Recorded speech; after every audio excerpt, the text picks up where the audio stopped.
Hello everyone, welcome to session 8 of Learning Excel. Today we will learn some date formulas.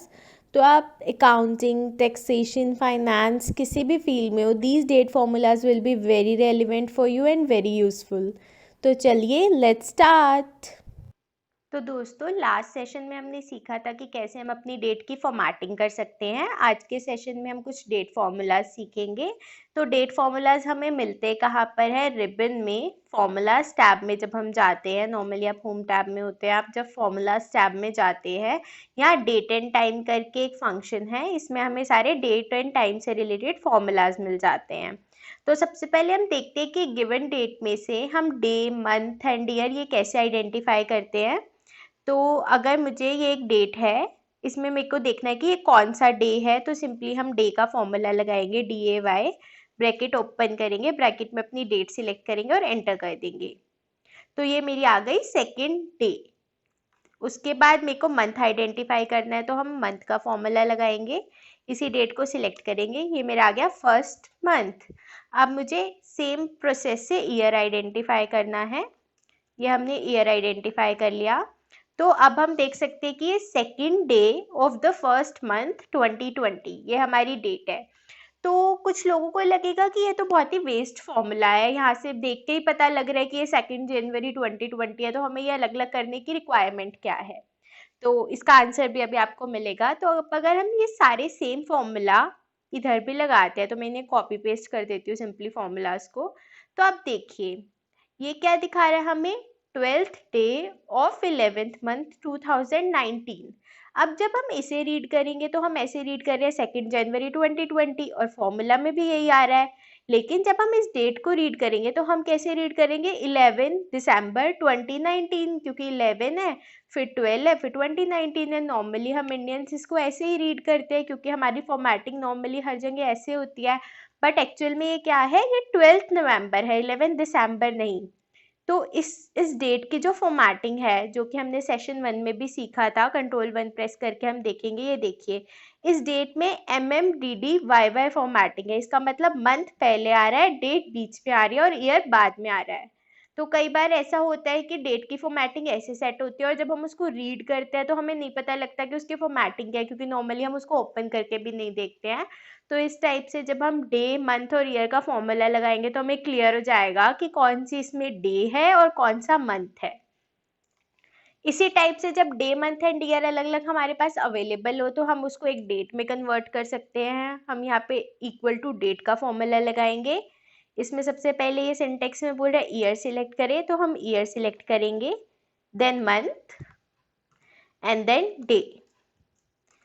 ये देखिए इस type से हमारी वापस डे बन जाती है। अब इसको हम कॉपी पेस्ट करेंगे तो ये देखिए अब हमारी ये 12 नवंबर 2019 ये डेट थी, ये हमारी DDMM फॉर्मेट में आ रही है। तो इस टाइप से हम day, month and year formula का यूज कर सकते हैं। Now the next function is how to add days in a date.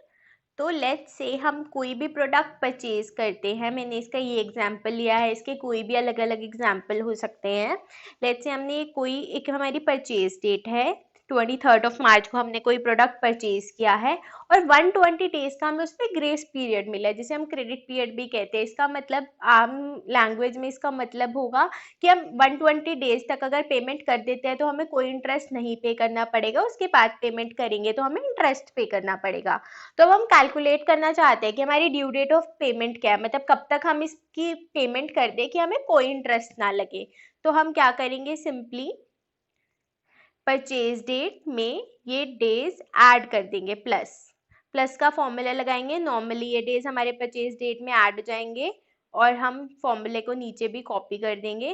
तो आप ये देखिए 23 मार्च में हमने 120 डेज ऐड किए, तो 21 ऑफ जुलाई हमारी ड्यू डेट हो गई एंड अकॉर्डिंगली ऐसी हमारी 4th मई की due date 3rd of July है। तो जैसे जैसे जो भी हमारे ग्रेस पीरियड होंगे हम उनको ऐड करते रहेंगे अपनी परचेज डेट में, तो हम अपनी पेमेंट की ड्यू डेट निकाल सकते हैं इजीली एक्सेल में। तो यहाँ पे हमें ग्रेस पीरियड जो मिला हुआ था ये नंबर ऑफ डेज में मिला हुआ था, तो हमने सिंपली ऐड करके अपनी ड्यू डेट्स निकाल ली थी। अब लेट्स से अब हमें ये पीरियड नंबर ऑफ मंथ में मिला हुआ है, तो हमें परचेज डेट में नंबर ऑफ मंथ्स ऐड करने हैं। तो या तो हम डिवाइड करें कि number of days divide by 30, 31, या तो हम वो प्रोसेस कर सकते हैं, या इजी प्रोसेस क्या है, ये मैंने एक थोड़ा अलग एग्जाम्पल लिया है कि हमारे पास लेट्स से प्रोडक्ट का बाय डेट है 5th ऑफ अगस्त और हमें 18 मंथ की वारंटी मिली है। तो ये आपका परचेज पीरियड और ग्रेस पीरियड से भी इसको रिलेट कर सकते हो, मैंने ये वारंटी का एग्जाम्पल लिया है।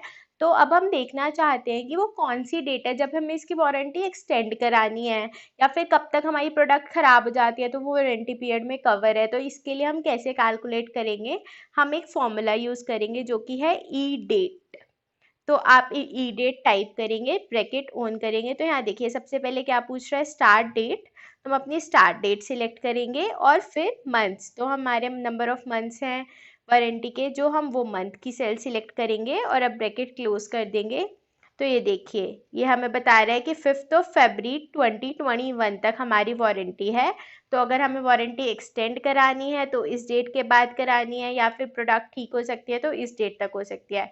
तो यहाँ पे जो हमने हाउ टू ऐड डेज वाला एग्जाम्पल लिया था, अगर आपको यहाँ पे मंथ्स गिवन है तो आप ई डेट का यूज करके उसमें मंथ से ड्यू डेट की कैलकुलेशन कर सकते हैं। तो हमारा नेक्स्ट फंक्शन है how to calculate number of days between 2 days. तो हम इसके एग्जाम्पल देखते हैं। लेट्स से हमारे पास इनवॉइस डेट है और हमारे पास पेमेंट रिसीव्ड की डेट है। तो हम देखना चाहते हैं कि कितने दिन में हमें नॉर्मली पेमेंट रिसीव हो जाती है। आप वेंडर एनालिसिस में इसका यूज़ कर सकते हो कि कितने दिन में आपको वेंडर पेमेंट मिल जाती है, या फिर जब आप पेमेंट देते हो, बहुत सारे लॉज ऐसे होते हैं कि लेट्स से आपने इन पर्टिकुलर डेज में अगर पेमेंट कर दी है तो ये आपको क्रेडिट अलाउ होगा, जैसे जीएसटी में ऐसा है। तो इस टाइप से आप अगर डिफरेंस निकालना चाहते हैं कि मेरी ये इनवॉइस डेट थी और ये मेरी पेमेंट रिसीव्ड की डेट है, तो नंबर ऑफ डेज हम कैसे निकालेंगे, एक हमारा मेथड है विद फॉर्मूला और एक विदाउट फॉर्मूला। तो विदाउट फॉर्मूला हम कैसे निकालेंगे, हम सिंपली माइनस कर देंगे पेमेंट रिसीव्ड, क्योंकि रिसीव डेट हमारी बाद की होगी और इनवॉइस डेट पहली होगी जनरली अगर हमें एडवांस नहीं मिल रहा तो हम पेमेंट रिसीव डेट में से माइनस कर देंगे इनवॉइस की डेट और सिंपली इस फॉर्मूला को हम कॉपी कर देंगे। तो ये देखिए हमारे नंबर ऑफ डेज निकल गए। तो अगर आप डेटर डेज या ऐसा कुछ भी कैलकुलेशन कर रहे हो तो इसके लिए यह बहुत रेलिवेंट हो सकता है। अब यही हम फॉर्मूला की हेल्प से कैसे कर सकते हैं, हम इक्वल टू डेज का फॉर्मूला लगाएंगे। जो डेज फॉर्मूला है ये एक्सेल 2013 ऑनवर्ड्स अवेलेबल है, तो जो यूजर्स पुराना एक्सेल यूज कर रहे हैं वो इस फॉर्मूला को एक्सेस नहीं कर पाएंगे। इसमें हमने पहले एंड डेट सिलेक्ट करनी है एंड देन स्टार्ट डेट, और ब्रैकेट हम क्लोज करेंगे एंड इसको भी कॉपी कर देंगे। तो ये देखिए हम डेज फॉर्मूला की हेल्प से भी अपने नंबर ऑफ डेज कैलकुलेट कर सकते हैं between 2 days. Number of days निकालने के लिए बिटवीन 2 डेट्स हमारे पास एक और फॉर्मूला है जो अभी हम कैलकुलेशन ऑफ एज में सीखेंगे। अभी के लिए हम अपने नेक्स्ट फंक्शन पे मूव करते हैं। तो हमारा नेक्स्ट फंक्शन है how to calculate networking days. तो नेटवर्किंग डेज क्या होता है, नॉर्मली अगर मुझे दो डेट्स के बीच में डेज कैलकुलेट करने हैं तो अभी मैंने सीखा कि हम सिंपली माइनस करके कैलकुलेट कर सकते हैं। बट लेट्स से हमें देखना है हम पेरोल अकाउंटिंग कर रहे हैं, लेबर के सैलरी कैलकुलेशन कर रहे हैं, या फिर हम देखना चाहते हैं कि हमने अपना प्रोजेक्ट कितने टाइम में कवर किया। तो जब आप प्रोजेक्ट पे काम कर रहे थे, आप वीकेंड्स पे काम नहीं कर रहे थे या फिर हॉलीडेज पे काम नहीं कर रहे थे, तो इस टाइप से हमें नेटवर्किंग डेज कैलकुलेट करने हैं कुछ स्पेसिफिक डेज एक्सक्लूड करके। जैसे कि हम इसमें फॉर्मूला यूज करेंगे network days, net work days. ये देखिए नेटवर्क डेज का फॉर्मूला यहाँ लिखा आ गया। तो जिसमें हमें क्या करना है, हम स्टार्ट डेट लेंगे, कॉमा, एंड डेट लेंगे और इसे ब्रैकेट क्लोज कर देंगे। अब ये देखिए ये दिखा रहा है नेटवर्क डेज 261। तो 261 डेज कैसे आया, अब ये देखिए स्टार्ट डेट और एंड डेट हमने एक पूरे ईयर की ली हुई है। तो एक ईयर में पूरे हमारे 365 डेज होते हैं, ठीक है। और उसमें अगर हम सैटरडे संडे, नॉर्मली 52 वीक्स होते हैं, तो अगर हम देखें सैटरडे और संडे तो हमारे 52 इंटू 2, तो 104 हमारे सैटरडे संडेज होते हैं। तो अगर हम 365 में से 104 माइनस कर दे तो ये देखिए 261 डेज हमारे एक ईयर में होते हैं वीकेंड्स को एक्सक्लूड करके। तो नेटवर्क डेज से हमने जब कैलकुलेशन की तो हमारे वीकेंड्स एक्सक्लूड हो गए। अब जब हम ये फॉर्मूला लगा रहे थे, आप यहाँ देखिए स्टार्ट डेट, एंड डेट और हॉलीडेज भी ये पूछ रहा था, क्योंकि हॉलीडेज हमारा स्क्वायर ब्रैकेट में है तो ये हमारा ऑप्शनल फील्ड है, हम नहीं डालेंगे तो भी ये फॉर्मूला वर्क करेगा। बट इनकेस आपके पास कोई हॉलीडेज की लिस्ट है जिस पे आपने काम नहीं किया है, तो आप कॉमा यहाँ पे वो हॉलीडेज की लिस्ट भी सिलेक्ट कर सकते हैं। जैसे यहाँ पे मैंने कुछ स्टैंडर्डाइज हॉलीडेज लिए हैं जो कि नॉर्मली इंडिया में होते हैं, तो हम इस हॉलीडेज की लिस्ट को सिलेक्ट कर लेंगे और एंटर करेंगे। अब देखिए इसमें से इसने हॉलीडेज भी माइनस कर दिए, बट एक बार हम कंट्रोल जेड करते हैं, हम देख 261 डेज में से जब हमारे 4 हॉलीडेज माइनस किए तो यहाँ 258 आ रहा है, जबकि 4 डेज के बाद तो 257 आना चाहिए। तो हो सकता है इनमें से कोई हॉलीडे हमारा सैटरडे संडे को फॉल कर रहा हो, और एक्सेल ऑलरेडी ये डिटेक्ट कर लेता है। तो इस टाइप से हम मैनुअली कैलकुलेशन में वो चीज़ मिस कर सकते हैं, और ज़्यादा फॉर्मूलाज लगाने हो बहुत बड़ी शीट पे तो भी ये मैनुअल कैलकुलेशन में प्रॉब्लम हो सकती है, इसीलिए हम नेटवर्क डेज का यूज़ कर सकते हैं। अब फुल ईयर में तो फिर भी वी हैड ऑप्शन कि हम कैलकुलेट कर लेंगे सैटरडे संडे मैक्सिमम 104 ही तो होंगे। लेकिन अगर हमारा प्रोजेक्ट लेट से रैंडम डेट्स पे स्टार्ट होके ख़त्म हो रहा है, जैसे ये प्रोजेक्ट हमारा 1 फेब को स्टार्ट हुआ और 15 मार्च को ख़त्म हुआ, अब हम इसके नेटवर्किंग डेज अगर हमें कैलकुलेट करने होंगे तो अगर हम सैटरडे संडे काउंट करेंगे तो हमें टाइम लग सकता है, इसलिए हम नेटवर्किंग डेज का फॉर्मूला लगाएंगे। और हॉलीडेज हम सेम लिस्ट यूज़ कर सकते हैं, तो सबसे पहले हम इस लिस्ट को फिक्स कर लेते हैं F4 की हेल्प से।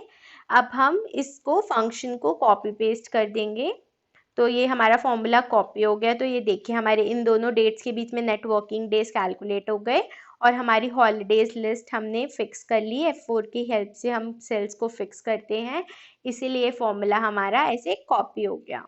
तो अब हम कैलकुलेट कर सकते हैं कि प्रोजेक्ट को कंप्लीट होने में या फिर लेबर कितने टाइम तक रुका, उसमें कितने वर्किंग डेज उसने काम किया, तो वो हम नेटवर्किंग डेज फॉर्मूला की हेल्प से कैलकुलेट कर सकते हैं।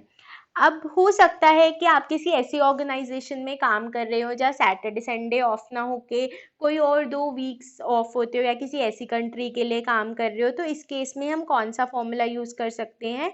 इस केस में हम फॉर्मूला यूज़ करेंगे नेटवर्क डेज इंटरनेशनल।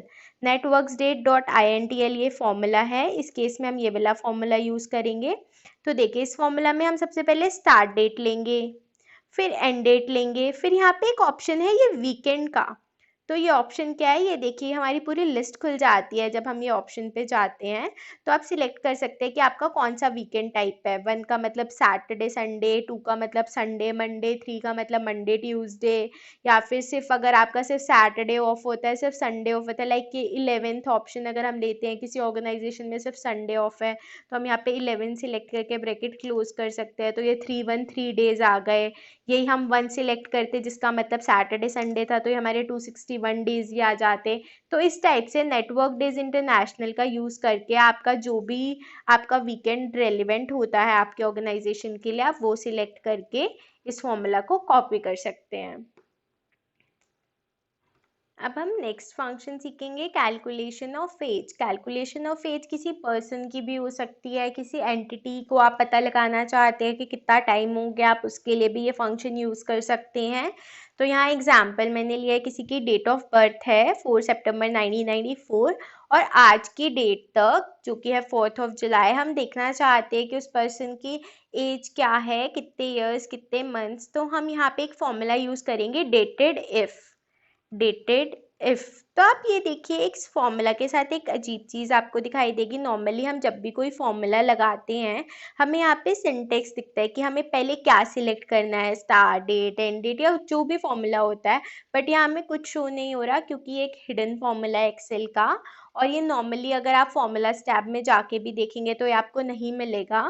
तो इसका सिंटेक्स क्या है, यहाँ पे हमें सबसे पहले स्टार्ट डेट सिलेक्ट करनी है, फिर हमें एंड डेट सिलेक्ट करनी है, और अब हमें सिलेक्ट करने के हमें चाहिए क्या। जैसे अब हम कैलकुलेट करना चाहते हैं ईयर्स, तो हम इसमें y सिलेक्ट करेंगे और एंटर कर देंगे। ये देखिए 25 ईयर्स हमारे हो गए हैं, इस पर्सन की एजेस 25 ईयर्स। अब हम कैलकुलेट करना चाहते हैं मंथ कितने हैं, तो हम पहले अपनी सेल्स को फिक्स कर देंगे। सेल्स हमारी फिक्स होती है F4 फंक्शन से, हमने इन दोनों सेल्स को हम फिक्स कर देते हैं F4 फंक्शन से। तो अब हम इसको कॉपी करेंगे फॉर्मूला को और नीचे पेस्ट करेंगे। तो अब हम देखना चाहते हैं कि मंथ कितना है, तो हम ये y की जगह यहाँ पे m टाइप करेंगे। ये देखिए मंथ, तो 310 मंथ हो गए। तो 310 मंथ ये टोटल दिखा रहा है कि पर्सन जब से द पर्सन हैज़ बॉर्न तब से आज तक वो 310 मंथ्स जिया है। अब हम देखना चाहते हैं कि डेज कितने हैं, तो हम इस फॉर्मूला को फिर से कॉपी करेंगे और यहाँ पे m की जगह d कर देंगे, तो ये हमारे डेज आ गए। जब हम कैलकुलेशन यहाँ पे नंबर ऑफ डेज की कर रहे थे, कि नंबर ऑफ मंथ्स है, जब हम कैलकुलेशन यहाँ नंबर ऑफ डेज की कर रहे थे, तब आई टोल्ड यू कि इसका एक और फॉर्मूला है, वो फॉर्मूला हमारा डेटेड इफ ही है। डेज को हम डेटेड इफ फॉर्मूला से यहाँ d लिख के भी कैलकुलेट कर सकते हैं। अब हमें देखना है कि यहाँ 25 ईयर्स 310 मंथ्स 9435 डेज तो आ गए, बट अब हम ऐसा देखना चाहते हैं, जैसे हम नॉर्मली बोलते हैं कि 25 साल 3 महीने 2 दिन, इस टाइप की अगर हम डेट्स चाहते हैं तो अब हम कैसे कैलकुलेट करेंगे। ये तो टोटल है स्टार्टिंग से अब तक, अब हम फ्रैक्शनल देखना चाहते हैं, तो हम इस फॉर्मूला को यहाँ पे कॉपी करते हैं, यहाँ पे ईयर ही रहेगा। अब नेक्स्ट जब हम मंथ यहाँ पे लगाएंगे तो हम सिर्फ m ना लगा के ym लगाएंगे। ym से वो क्या होगा, जितने ईयर्स कंप्लीट हो गए हैं वो इसको इग्नोर करके बचे हुए मंथ्स हमें शो करेगा। तो 10 मंथ्स हो गए, 25 ईयर्स 10 मंथ्स। अब इसी तरह से हम डेज कैलकुलेट करने हैं, तो हम इस फॉर्मूला को कॉपी करेंगे, यहाँ पे md का यूज करेंगे, mg 0 डेज।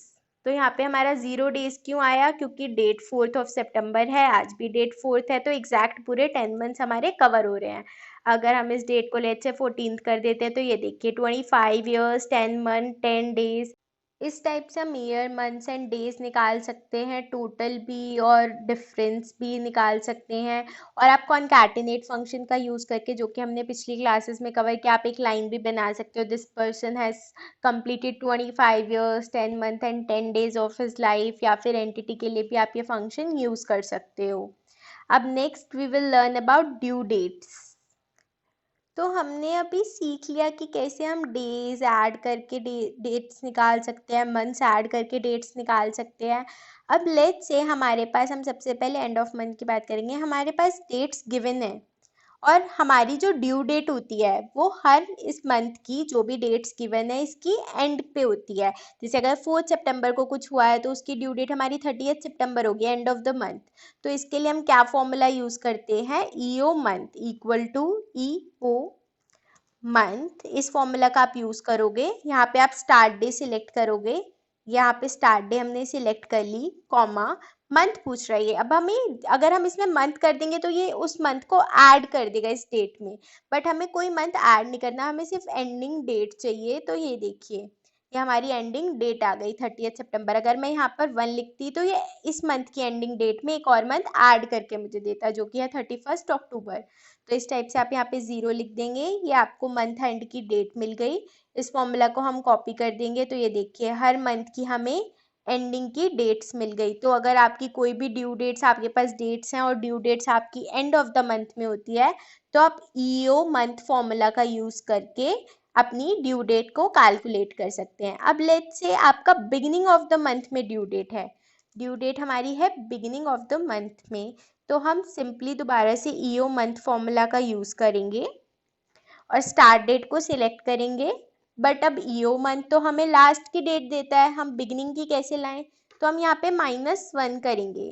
-1 करने के बाद क्या होगा, हमारे पिछले मंथ की लास्ट डेट आ जाएगी, और अगर हम पिछले मंथ की लास्ट डेट में +1 कर देंगे तो एक दिन ऐड हो जाएगा, जिससे कि हमें इस डेट की करंट डेट मिल जाएगी कि इस मंथ का फर्स्ट डेट कौन सा है। तो सबसे पहले हमने क्या किया, सबसे पहले हमने पिछले -1 से पिछले महीने की एंड डेट निकाल ली और उसमें एक दिन ऐड कर दिया। तो इस टाइप से हमें करंट मंथ की बिगिनिंग डेट मिल गई, और इस फॉर्मूला को हम कॉपी कर देंगे नीचे। तो ये देखिए 15 जुलाई, यहाँ पे 1 जुलाई आ गया, 16 अक्टूबर की जगह 1 अक्टूबर आ गया। तो इस टाइप से अगर हमारी बिगिनिंग ऑफ ड्यू डेट है तो हम ईओ मंथ को माइनस करके भी इस फॉर्मूला का यूज कर सकते हैं। अब मोस्टली केसेस में जो हमारी ड्यू डेट्स होती है वो नेक्स्ट मंथ के मिड में फॉल करती है, लाइक टीडीएस की ड्यू डेट्स हो सकती है, टीडीएस पेमेंट की, या फिर जीएसटी की रिटर्न फाइलिंग की ड्यू डेट्स हो सकती है। तो वो हम कैसे कैलकुलेट करेंगे, हम जैसे इसमें मैंने एग्जांपल लिया कि 7th या 20th ऑफ नेक्स्ट मंथ को आपकी ड्यू डेट है, हम 20th को लेके चलते हैं। सबसे पहले हम ईओ मंथ का फॉर्मूला लगाएंगे, फिर से स्टार्ट डेट सिलेक्ट करेंगे, ज़ीरो करेंगे क्योंकि हमें इससे इस मंथ की एंडिंग मिल जाएगी और इसमें सिंपली हम 20 डेज ऐड कर देंगे तो हमें नेक्स्ट मंथ की 20th डेट मिल जाएगी। इसको हम कॉपी कर देंगे तो ये देखिए 15 जुलाई था तो हमें 20th अगस्त मिल गई। इस टाइप से हमें नेक्स्ट मंथ की ड्यू डेट मिल जाएगी। ऐसे ही हम इसमें कोई भी नंबर ऑफ डेज जो भी हमारी ड्यू डेट हो सकती है वो ऐड करके हम अपनी ड्यू डेट्स निकाल सकते हैं। आई होप आपको ये सारे ड्यू डेट्स और बाकी सब डेट फॉर्मूलाज भी क्लियर हो और आप सब फंक्शन समझ गए हो। फिर भी अगर आपको कोई भी क्वेरी हो तो आप कमेंट बॉक्स में कमेंट करिए और कमेंट करके हमें ये भी बताइए कि ये सारे डेट फॉर्मूलाज आपने कैसे यूज़ किए। This is all for this session. Thank you for watching. Please subscribe to our channel Empty Your Cup and press the bell icon ताकि आपके पास सारी वीडियो के नोटिफिकेशंस आते रहें और आप कोई भी वीडियो मिस ना करें। एंड अगर आपको ये वीडियो अच्छी लगी हो तो please like this video and share with your friends and family so that maximum people can get benefit out of it.